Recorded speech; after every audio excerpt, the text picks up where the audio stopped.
꼬북 경기도형 기본주택과 공공임대주택 정책 변화 분석, 주택가격 안정 조건 중 공공임대주택 공공택지 확보 여기에 해당합니다.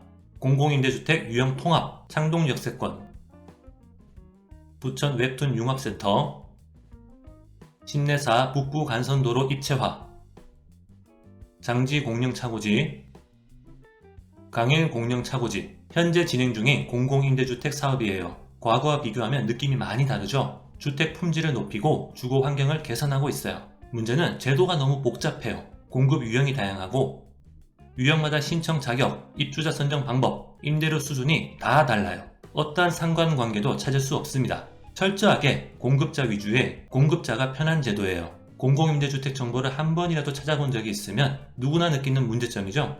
그래서 많이 늦었지만 공공임대주택 유형 통합을 시작했어요. 시범사업 설계 공모를 시작했어요. 당선작 관련 자료가 나오면 공공임대주택 동영상을 만들려고 했는데 소식이 없습니다. 세부 내용을 보면요. 공공임대주택 유형을 단계적으로 통합,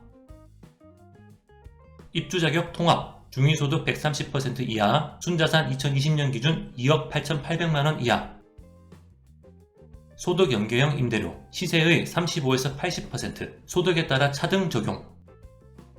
2021년 가구원 수별 기준 중위소득을 참고하면요. 기준 중위소득 30% 이하는 시세의 35%, 30에서 50%는 시세의 40%, 50에서 70%는 시세의 50%, 70에서 100%는 시세의 65%, 기준 중위소득 100에서 130%는 시세의 80%, 이렇게 소득에 따라 임대료를 차등 적용합니다. 상한선인 것 같아요. 전용면적 18에서 56제곱미터. 시범사업 과천 남양주 두 단지를 비교하면 거의 같죠? 이미 기준이 있는 것 같습니다. 특이사항은 전용면적 56제곱미터가 있어요. 신혼희망타운을 제외하면 최근에 볼 수 없었던 면적이죠. 공공임대주택 품질을 높이려는 노력의 하나로 보입니다. 거주기간 청년 신혼부부는 6에서 10년, 고령자 수급자는 희망기간, 청년과 신혼부부는 눌러앉을 생각 하지 말라는 거죠. 21년 상반기까지 입주자 모집, 당첨자 선정 방법, 임대료 등 세부 기준 마련. 21년 하반기 시범사업 후 22년 사업계획 승인 단지부터 전면 시행. 시기적으로 3기 신도시의 공공임대주택은 모두 유형 통합으로 공급. 3기 신도시 다 확인했죠?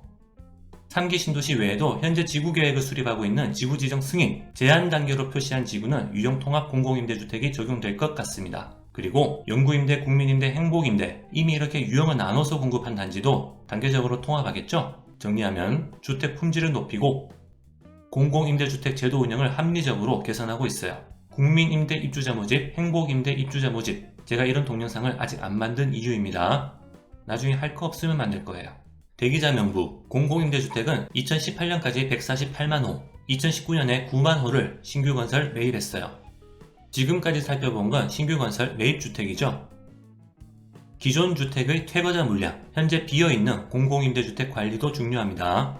마이홈 홈페이지에서 입주 가능 주택 찾기 공공주택 메뉴로 확인할 수 있는데요. 문제는 예비 입주자 모집을 언제 할지 예측 가능하지가 않아요. 일일이 신경 써야 합니다. 공공임대주택 정보를 한 번이라도 찾아본 적이 있으면 누구나 느끼는 문제점이죠. 그래서 통합 대기자 명부 도입, 2021년 시범사업 시작. 이게 무슨 말이냐면요. 공공임대주택 통합 데이터베이스를 구축하고 통합 대기자 명부 시스템도 구축하면 입주 희망자는 대기자로 신청만 하고 공급자가 기준에 따라 알아서 매칭해주는 거예요. 지금처럼 공공임대주택 제도를 공부할 필요도 없고 언제 입주할 수 있는지도 모르면서 막연히 기다리지 않는다는 뜻입니다. 공공임대주택 유형 통합과 통합 대기자 명부 제도 차근차근 진행하고 있어요. 앞으로 소식 있으면 그때마다 알려드릴게요. 경기도형 기본주택 2020년 7월 경기도가 기본주택 정책을 발표했어요. 3기 신도시 역세권 같은 핵심 요지에 건설하고 무주택자 누구나 30년 이상 장기거주 가능. 통합 공공임대주택과 비교하면요. 경기도형 기본주택은 제한이 없어요. 무주택자면 누구나 입주 가능. 통합 공공임대주택은 시세 연동, 경기도형 기본주택은 운영비 수준, 기준 중위소득 20% 이내. 자세히 살펴보면요. 2020년 기준입니다. 그리고 20%. 임대료를 이 금액 이하로 정한다는 거죠.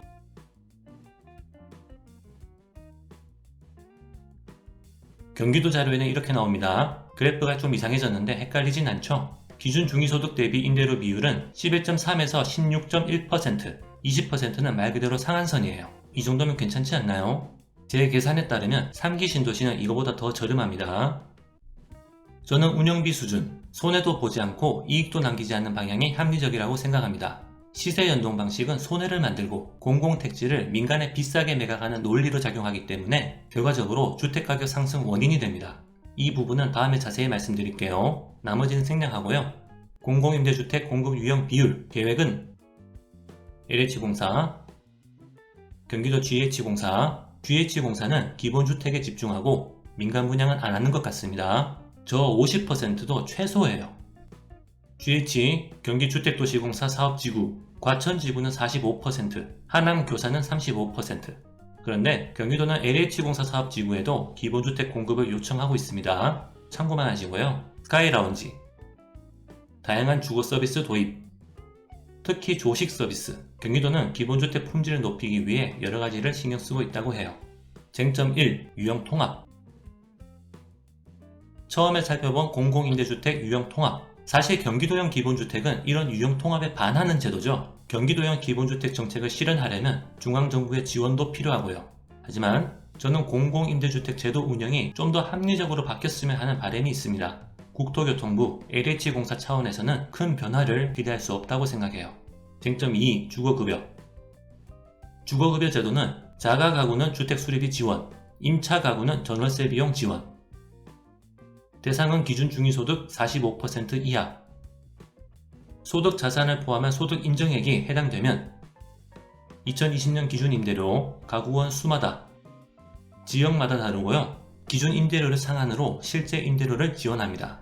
중요한 건 주거급여는 현금 지원 정책, 공공임대주택 유형 통합 정책은 소득에 따른 차등 임대료 방식이죠. 서로 중복, 상충 되는 면이 있습니다. 저는 전공자가 아니라서 장단점을 정확히 모르겠습니다. 정부가 알아서 잘 하겠죠.